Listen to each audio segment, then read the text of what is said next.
Bir zamanlar neft yataqlarının qara şəhərə çevirdiyi bu ərazi indi ağ şəhər kimi inkişaf eləyir. Nəinki inkişaf eləyir, müasir şəhərsalma konsepsiyasının ən parlaq, ən uğurlu həllərindən biri kimi diqqət çəkir.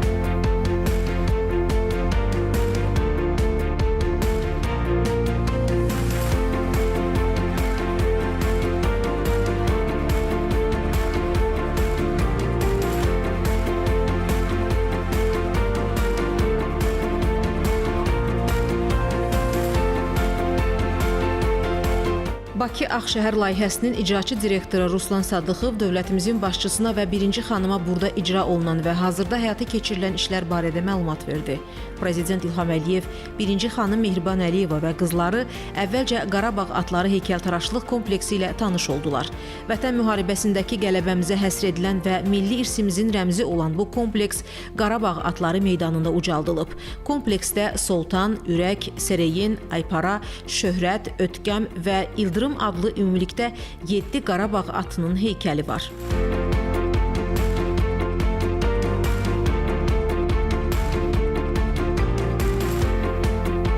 Bu kompleksin təməlini 2022-ci ilin dekabrında Prezident İlham Əliyev qoyub.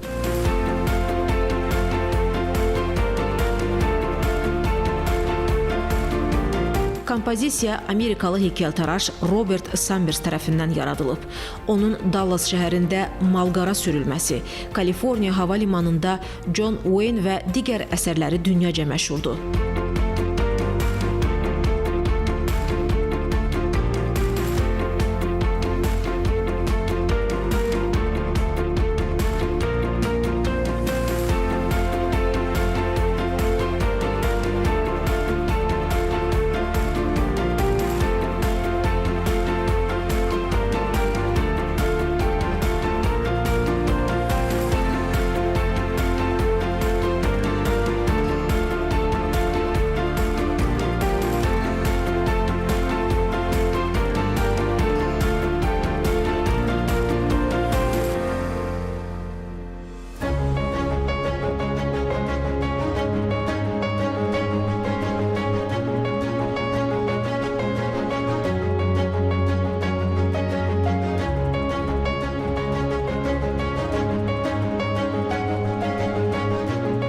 Sonra dövlətimizin başçısı Bakı Ağşəhərdə Babək kvartalında həyata keçirilən işlərlə tanış oldu.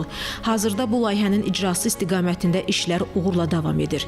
31 hektar ərazisi olan kvartalda yeni park, məktəb binası, Bənövşəyi metro xəttində yeni stansiya, sərnişinlərin rahat hərəkəti üçün böyük nəqliyyat qovşağı, həmçinin çoxfunksiyalı qeyri-yaşayış, ictimai və yaşayış binalarının inşası planlaşdırılır.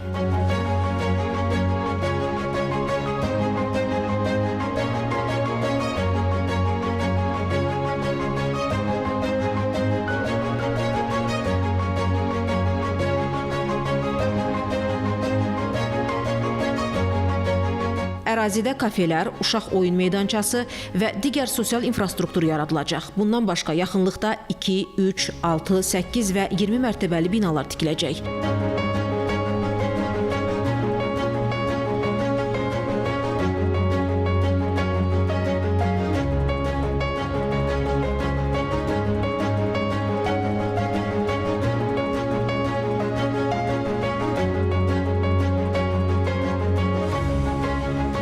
Kvartal Bakının mühüm nəqliyyat arteriyası olan Babək prospekti Ağşəhər çərçivəsində salınan 3 böyük prospektlə kəsişən, eni 45 metr olan Xaqani Rüstəmov küçəsi ilə əhatə olunub. Kvartalın cənub hissəsində yerləşən Xətai metro stansiyasından keçən Süleyman Vəzirov küçəsi də Babək prospekti ilə birləşir. Bu küçədəki dairədən Babək prospektinə qədər eni 34 metr, uzunluğu isə 1 kilometrdən çox olan 4 zolaqlı yol yenidən qurulub.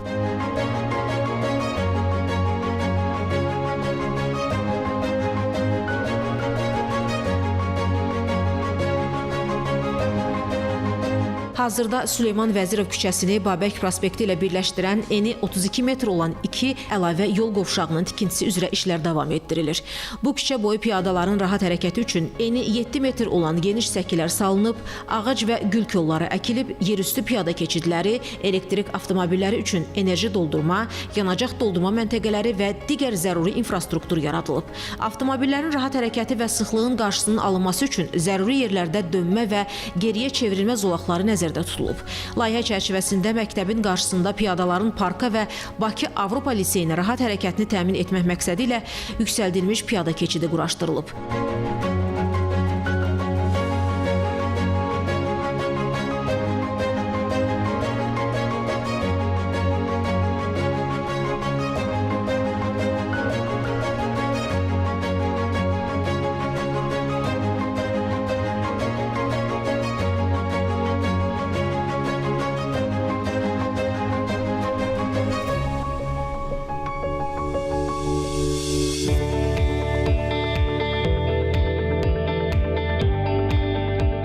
Prezident İlham Əliyev Palıd Meydanı parkında ilk palıd ağacını əkdi.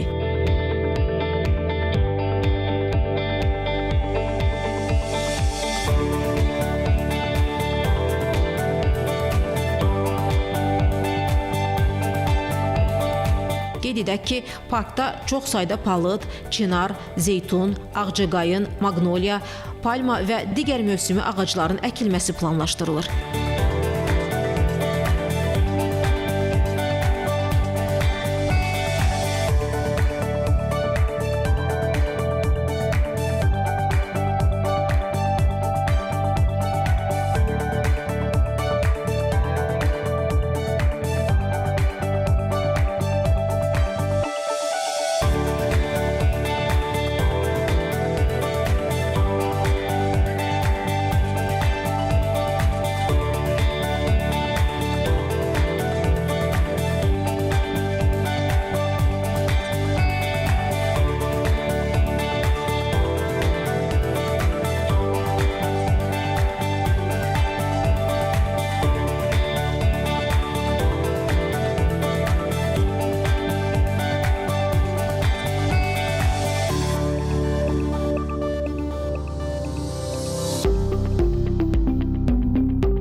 Dövlətimizin başçısı Bakı Ağşəhərdə Zaman meydanı və buradakı piyada körpüsünün açılışında iştirak etdi. Avtomobil Yolları Dövlət Agentliyinin İdarə Heyətinin sədri Salih Məmmədov Prezident İlham Əliyevə burada görülən işlər barədə məlumat verdi.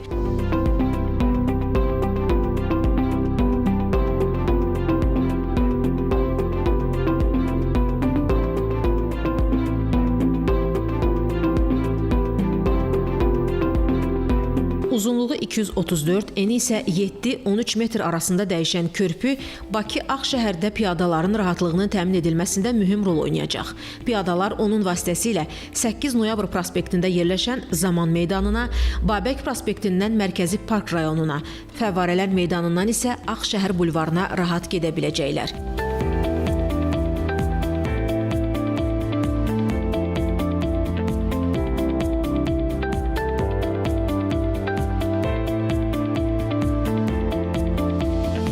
Körpüdə quraşdırılan eskalator və liftlər yeni Ağşəhər metro stansiyasına keçidi təmin edəcək.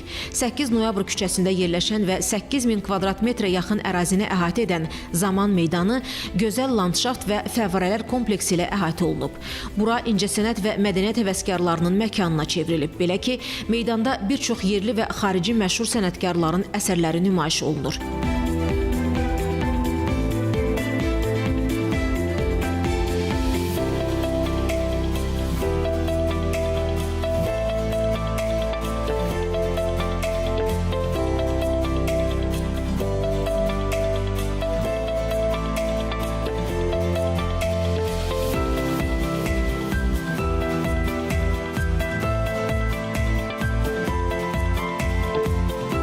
Meydan dünyaca məşhur rəssam Konstantin Krik tərəfindən məhz Bakı Ağşəhər layihəsi üçün hazırlanmış 7 saatdan ibarət Seven Public Clocks kompozisiyası ilə bəzədilib. Məşhur rəssam Krikin 1999-cu ildə yaratdığı Six Public Clocks adlı eyni sənət installyasiyası Londonda yerləşir və şəhərin rəmzlərindən birinə çevrilib. İndi bu kompozisiyada Bakının simvolları sırasına daxil ola bilər.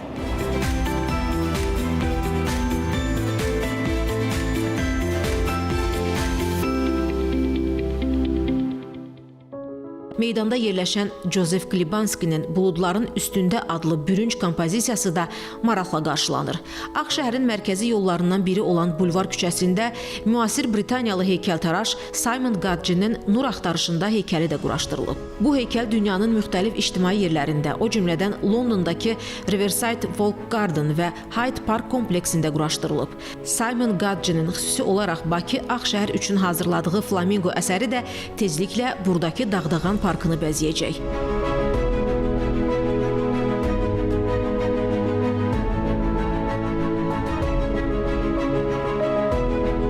Qeyd edək ki, bu ərazi 150 ildən çox neft sənayesi tullantıları ilə həddindən artıq çirkləndiyi və burada çoxsaylı neft gölməçələri yarandığı üçün bir vaxtlar qara şəhər kimi tanınırdı. Azərbaycan prezidentinin təşəbbüsü ilə bu ərazi dünya miqyasında unikal ekoloji layihəyə, müasir yaşayış massivinə çevrilib. Layihənin icrasına Prezident İlham Əliyev və 1-ci xanım Mehriban Əliyevanın iştirakı ilə 24 dekabr 2011-ci ildə başlanılıb. Layihə ekoloji cəhətdən təmiz, dayanıqlı və ağıllı şəhər prinsipləri əsasında işlənib hazırlanıb. Yaşayış binalarının əksəriyyəti MDB ölkələri arasında ilk dəfə olaraq BREEAM beynəlxalq ekoloji sertifikasiya standartlarına və KREM karbon risklərinin qiymətləndirilməsi tələblərinə uyğun layihələndirilib. Geniş daxili küçələri, yaşıllıq sahələri, müasir beynəlxalq heykəltaraşlıq əsərləri ilə bəzədilmiş və son şəhərsalma tendensiyaları nəzərə alınmaqla layihələndirilmiş Bakı Ağşəhər paytaxtın iş, yaşayış və istirahət üçün ən müasir məkanına çevrilir. Bütün dünyanın diqqət mərkəzində olan COP29-un mənzil qərargahının məhz Bakı Ağşəhərdə olması da rəmzi məna daşıyırdı. Bu, beynəlxalq iqlim gündəliyinə mühüm töhfələr verən, Azərbaycanda ekoloji, o cümlədən yaşıllaşdırma məsələlərinin həlli ilə bağlı görülən işlərin nümayişi baxımından da mühüm əhəmiyyət daşıyırdı.